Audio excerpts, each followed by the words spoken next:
How does it feel to be called the best action director in the world at the moment, and the Mozart of mayhem, and being idolized by Hollywood directors, etc.? I feel very happy, and also I'm very grateful to anyone who gave me a great support. But I must say I'm not the best. I still learning. I still need to learn more, and I still need to learn from all the great filmmakers, and also I need to learn from the audience. What did you set out to do when you started directing films? What was your goal? Well, I wish I can make a film like Lawrence of Arabia. They kind of great, epic. That's my goal. So would you say David Lean is one of your favorite directors? Oh yes, definitely. Because in the '60s we watched a lot of the great film from Europe. At that time, the European art film and Japanese film was very popular in Hong Kong. That's how we learned from all those great masterpieces. So I admire David Lean a lot, and it's to make a movie like Lawrence of Arabia is everybody's dream. But you developed a special gift in a kind of action which people are loving more and more nowadays. Yeah. And Hong Kong has always been famous for its martial arts action films, but I think you get some of the credit for changing this and leaving martial arts out of the films in Hong Kong a little bit. Is this true? Oh yes, it's true, because I also have so much influence by Sam Peckinpah and Martin Scorsese. And also I have so much admire of the French film director Jean-Pierre Melville. You know, he made a lot of Alain Delon's, the kind of film. And I usually so fascinated about the gangster film. So that's why it makes me so much interest to making the action movie. Well, how is it different to have guns rather than nunchucks and all the rest of these things that are traditionally associated with Hong Kong action? Basically, not much different. You know, I just use the gun instead of a sword, instead of a knife. So, because my kind of action sequence, I usually like to combine with the Chinese kung fu into the Western gunfire scene. So so that's why it may have a new look and a new style. What other stylistic influences? So you have influence from the East, from other kung fu films that came before in Hong Kong, but then you mix that completely with Western cinema. Yes. And why hasn't this happened before? Well, because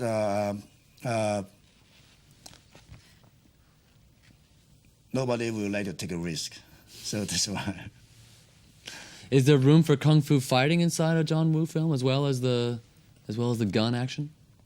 Only the gun actions.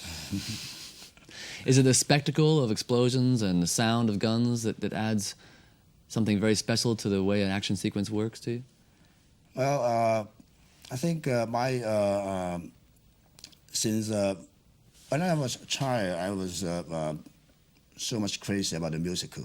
I usually put the musical element into my action sequence. So when I'm making the action sequence, just like making a dancing scenes, I usually use the soundtrack, the rock and roll music, or the classical music to get the inspiration for the actions. So I'm for my action sequence, so much emphasize about the rhythm of the musical, about the beauty of the body movement from the musical. And also I'm so much emphasize the composition of the frame, the beauty of the camera movement. It's all based on the musical inspiration. So, and it made me a new style. Well, your big breakthrough in Hong Kong was A Better Tomorrow back in '87. How was that film different from what you had done before, and what was the special thing about it that caught the audience? Well,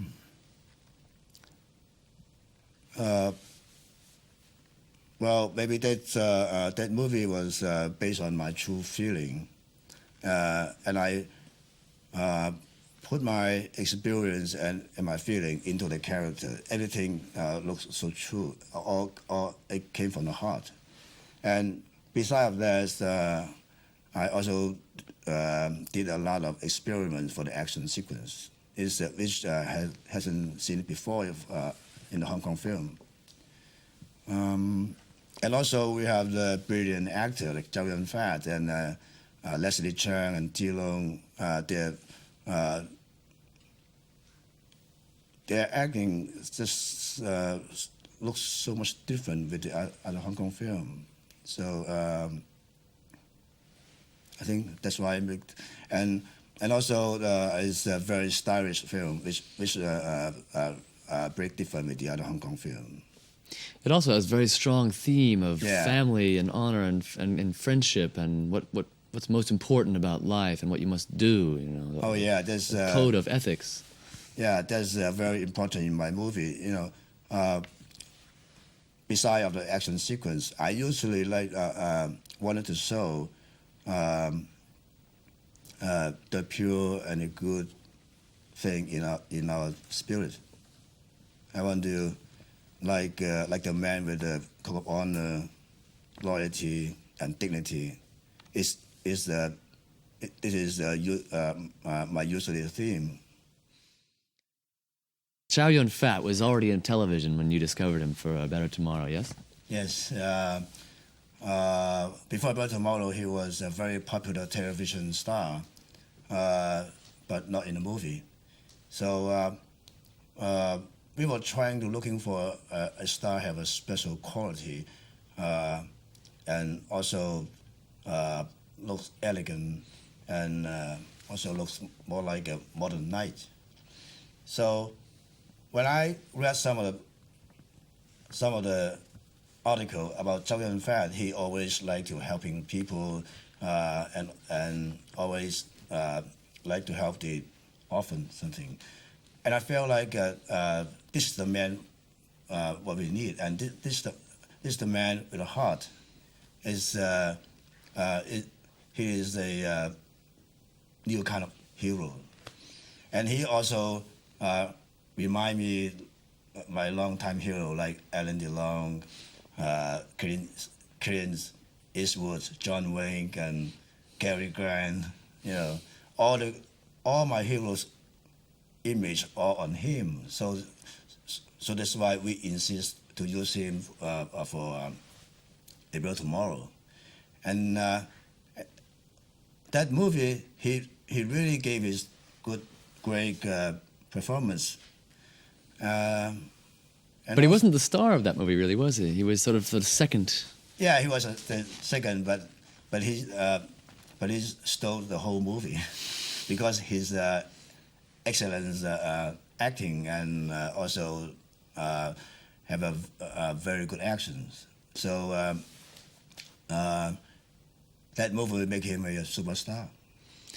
Yeah, so that film was a big breakthrough, and it was a big action movie, but it still was nothing compared to The Killer, which came next. Is the difference between The Killer and Better Tomorrow just because your budgets got bigger from the first success, or did you have a new idea that you wanted to get across with The Killer? Both. We will have a bigger budget, and I also have much more freedom.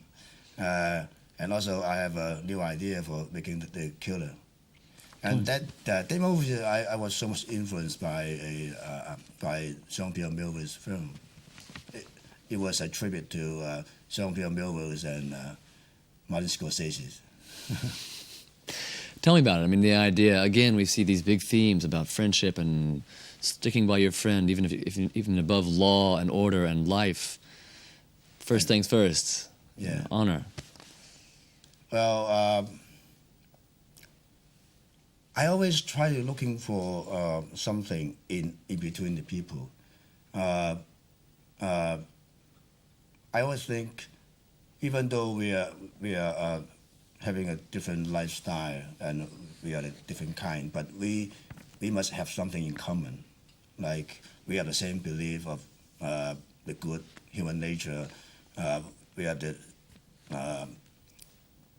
we all need love. We all need care each other. We have the same belief and the same kind of dignity. So that's why I tried to create two different characters. One is a cop, one is the criminal. Even though they are doing the different thing, but inside their heart, they have one thing in common: is they all defend for the righteousness. They all defend for the justice.